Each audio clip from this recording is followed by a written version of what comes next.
آخر وہ حدیث ذرا اس پہ توجہ کرے، بڑی مشہور حدیث ہے، اکثر بیان بھی ہوتی ہے، لیکن ایک جملہ اس سے لے کے آپ کو دعوت فکر دیتا ہوں۔ وہ 3 بندے جو غار میں گئے تھے، پھنس گئے تھے، مشہور واقعہ ہے۔ 3 بندے تھے، جا رہے تھے، بارش ہو گئی، طوفان آیا، وہ غار میں گئے، اوپر سے پتھر گرا، غار کا منہ بند۔ اب 3 بندے غار میں، اور 3 بندے دعا کرتے۔ 3 بندوں نے دعا کی، اور جو کی وہ ذرا دعا آپ کے سننے والی۔ ایک نے دعا کی کہ یا اللہ میں بدکاری سے بچا تھا۔ دوسرے نے دعا کی یا اللہ میں نے مزدور کی مزدوری پوری دی تھی۔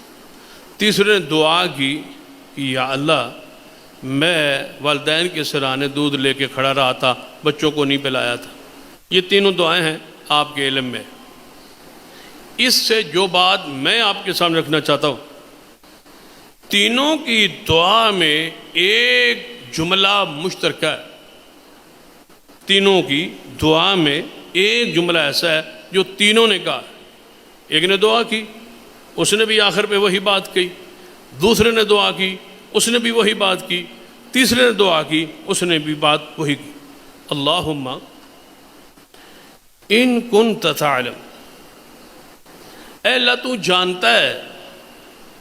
جانتا ہے نا، تیرے علم میں ہے نا میں جس گناہ سے بچا، اور میں جس طرح مزدور کی مزدوری واپس کی، جس طرح میں والدین کے سرانے کھڑا رہا، تو جانتا ہے نا کہ انی فعلت ذالک ابتغاء وجہک۔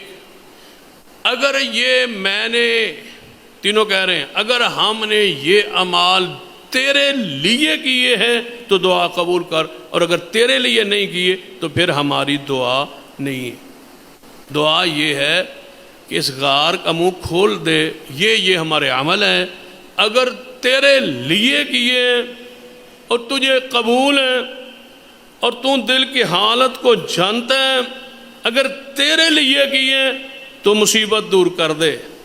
اب وہ مصیبت دور ہوئی تو کیوں ہوئی کہ اللہ نے مہر لگا دی کہ تمہارا جو کہہ رہے ہو کہ ہم نے تیرے لیے کیے، میں اللہ آسمان پہ کہہ رہا ہوں تم نے میرے لیے۔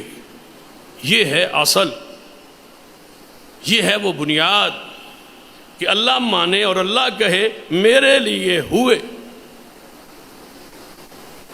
انہوں نے تو شرط لگا دی، اگر تیرے لیے کیے تو دعا قبول کر لے، اگر تیرے لیے نہیں کیے، کوئی ملاوٹ تھی، کسی کی اور بندے کی رضا اور خوشی کے لیے کیے تھے، تو پھر ٹھیک ہے تو نہ کر قبول۔ اس کا مفہوم مخالف یہی ہے کہ اگر ہم نے کسی اور کے لیے کیے تو ہمیں اس مصیبت میں رہنے دے، اور اگر تیرے لیے کیے اور تو جانتا ہے کہ تیرے لیے کیے تو پھر اس کے غار کا منہ کھول دے۔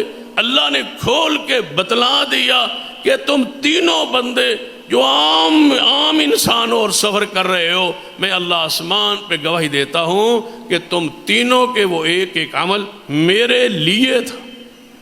اور اس حدیث سے ایک اور بات بھی ثابت ہوتی ہے، ایک ہی عمل کیوں نہ ہو، ایک عمل کیوں ہی نہ ہو اس کے لیے اللہ اس کے بدلے بھی مصیبتیں ختم کر دیتا۔